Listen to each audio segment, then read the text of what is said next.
नमस्कार. मी गौतमी गोदावरी. पुष्प 42. प्रभू, लोक म्हणतात या सातवाहन घराण्याने माझ्या कुशीत अगदी उगमापासून संगमापर्यंत 400 वर्ष राज्य केले.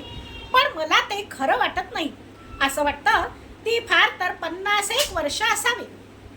असा झरकन तो काळ गेला. एकामागून एक कर्तबगार राजे या राजघराण्यात होऊन गेले. त्या सर्वांनी माझी कीर्ती उत्तरोत्तर वाढवली. त्यांना जन्म देऊन मी भाग्यशाली ठरले, तर माझ्या पोटी जन्म मिळाला म्हणून ते स्वतःला भाग्यशाली मानत होते. माझ्या दोन्ही काठावर समृद्धी नांदत होती. घनदाट वनराईतून वहन करताना मला त्याचा सार्थ अभिमान वाटे की मी देवांचे देव महादेवांची अर्धांगिनी आहे आणि सातवाहन कृष्णा सातकर्णी हाल गौतमी पुत्र सातकर्णी शिवश्री यज्ञश्री सातकर्णी आणि याच घराण्यातील कितीतरी पुत्रांची माता आहे. हाल सातवाहनाने ते एकदा मला विचारलेही होते. सच्चंबण गोदावरी पूव समुखेड सहिया संती सालाहण कुलसरिसम जयी ते कुले कुलम अथी. आणि मीही आनंदाने म्हटले होते, नाही बाळा, तुझ्या कुळासारखे कुळ उगमापासून संगमापर्यंत कुठेही नाही. या हालाने गाथा सप्तशती माझ्या सान्निध्यातच पूर्ण केली. काय समृद्धी होती तेव्हा. व्यापार उद्योग कला सर्व गोष्टी यशाच्या अत्युच्च शिखरावर होत्या. इथे तयार होणारी वस्त्रे तर भारत भूमीतच काय, पण रोम चीन पर्यंत जाऊन पोहोचली होती. माझ्या जलात मिळणारी गोमेद लसण्या पाचू माणिक यासारखी रत्ने देश विदेशात चमकत होती. पण प्रभू, तरीही त्या काळात मला कुणीही ओरबाडले नाही, लुटले नाही. देश विदेशातून येणारे पर्यटक माझ्याकडे पाहत आणि रत्न माणकं देणारी नदी म्हणून आश्चर्य व्यक्त करीत. माझ्या काठी असलेल्या घनदाट अरण्यात हत्तींचाही मोठ्या प्रमाणात वावर होता आणि हस्तिदंती वस्तू बनवणारे कुशल कारागीर याच पैठणात उपलब्ध होते. पण कुणीही हस्तिदंत मिळवण्यासाठी हत्तींचा जीव घेतलेला मी तरी पाहिलेला नाही.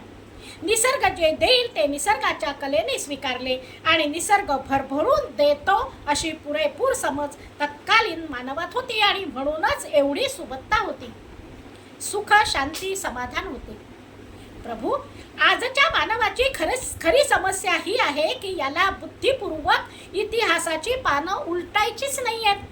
न अभ्यासलेल्या इतिहासाला शिव्या देणं हे याचे कर्तृत्व, वर्तमानाची कदर न करणं हे यांचे कर्तृत्व आणि याच कर्तृत्वाने येणाऱ्या याच्याच वंशजांच्या पानात याने सर्वनाश लिहून ठेवलाय.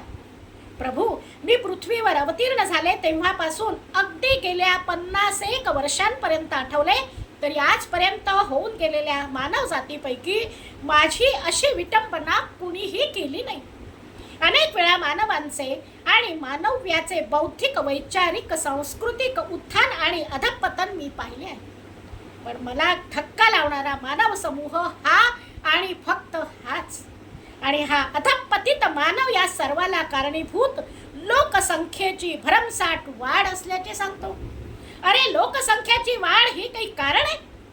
तुझे कुटुंब वाढते तेव्हा तू काही ना काही नियोजन करतोसच की नाही? मग समाज वाढतो तेव्हा सामाजिक नियोजन नको? लोकसंख्या वाढते तर माझ्या विरुद्ध दिशेला वस्ती करायची की माझ्याच काठावर अतिक्रमण करायचे? अरे, माझ्याकडे भावार्थाने पाहण्याची तर तुमची लायकीच उरली नाहीये हे तर मलाही दिसते. पण स्वार्थाने तरी पहा. मला संपवाल तर तुम्ही राहाल काय, एवढा तरी विचार करा. अरे, वसिष्ठ व्यास निंबक चांगदेव निवृत्ती ज्ञानदेव सोपान मुक्ता भानुदास जनार्दन एकनाथ रामदासा गोविंद सिंग गोपण्णा रामदास गंगागीर योगानंद आणि निस्वार्थी आणि थोर लेकरे आठवली की मला तुमची कीव करावीशी वाटते रे. मी जितक्या विभूती पाहिल्या तितक्याच राजवटीही पाहिल्या.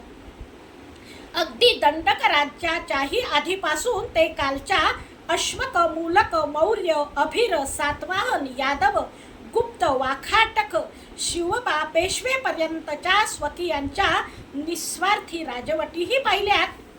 तर रावण खर दूषण शूर्पणखा शक हुण क्षत्रप मोघम निझाम आदिल यांच्यासारख्या स्वार्थी राजवटीही पाहिल्या.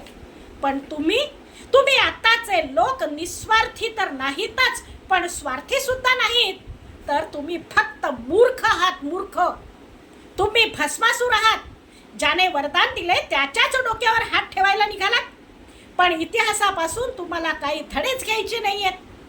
पुराणकार कथेत रंगवून रंगवून सांगतो की असा असा भस्मासूर होता, त्याला महादेव प्रसन्न झाले. मग वर माग म्हणाले तर हा म्हणतो की मी ज्याच्या डोक्यावर हात ठेवीन त्याचे भस्म व्हावे. आणि मग महादेव तर भोळे बापडेच. ते म्हणाले तथास्तु. आणि मग काय, हा भस्मासूर चक्क महादेवांच्याच डोक्यावर हात ठेवायला निघाला. आता महादेव घाबरून पुढे पळतायत आणि हा मागे. यावर तुम्ही खदाखदा हसता. त्यावरून कथाकार स्वतःलाच शाबासकी देत कथा पुढे नेतो. पुढे महादेव विष्णूकडे गेले. मग विष्णू मदतीला धावले. त्यांनी स्त्री रूप घेऊन भस्मासुराला मोहित करून सांगितले, तू जर माझ्यासारखे नृत्य करशील तरच मी तुझ्याशी विवाह करीन. आणि मग स्त्री रूप विष्णूने नृत्य करता करता स्वतःचा हात स्वतःच्याच डोक्यावर ठेवला. तसाच भस्मासुरानेही स्वतःचा हात स्वतःच्या डोक्यावर ठेवला आणि भस्मासुराचे भस्म झाले. कथाकार बिदागे घेऊन आपल्या वाटेने जातो आणि तुम्ही कथा ऐकल्याबद्दल स्वतःलाच धन्य मानित आपल्या वाटेने निघता. यातून कोणालाच असा बोध घ्यावासा वाटत नाही की प्रभूने दिलेल्या वरदानाचा गैरवापर केल्यास आपलाच सर्वनाश होतो. आता कथा कीर्तनकारांनी कथा कीर्तनात बदल करण्याची वेळ आली आहे. कारण पौराणिक कथांमधून रूपके उलगडून त्याच्या मूळ अर्थापर्यंत पोहोचण्याची बौद्धिक कुवत या मानव समाजात दिसतच नाही.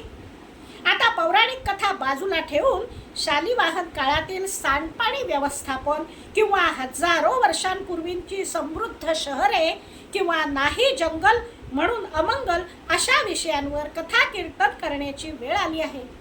आणि आणि आणि सतत भूतकाळात रमणारी बाई एका अनामिक आशेने भविष्य काळात गेली. धन्यवाद.